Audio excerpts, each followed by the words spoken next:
Back here in Washington, there is breaking news tonight on that Chinese spy balloon. CBS News has just learned that U.S. intelligence watched the high-flying airship as it lifted off near China's south coast. That means the U.S. military had been tracking it for nearly a week before it entered U.S. airspace, longer than originally known.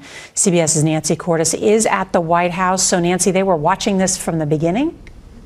They were, Nora, and what they saw was this balloon heading east from China towards Guam and Hawaii. But then it took a sharp northward turn, a beeline towards Alaska. They also revealed today that the three subsequent objects they shot down probably were not involved in spying. The three objects shot down this weekend may have been harmless research balloons. That's now a leading theory for the intelligence community.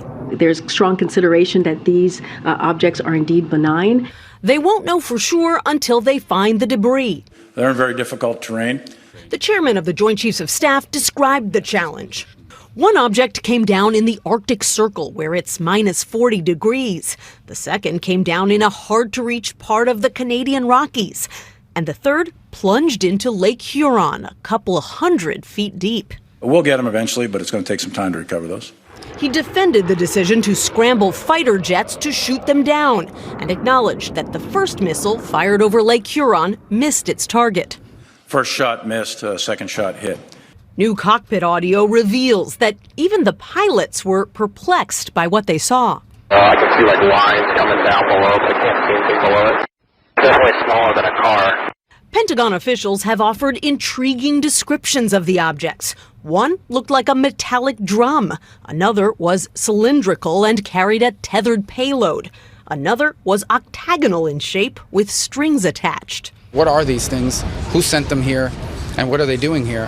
GOP senators argued today that the public deserves more answers from the commander-in-chief, who ordered the objects shot down. I mean, my phone's ringing off the wall, and we got a president of the United States and not saying anything.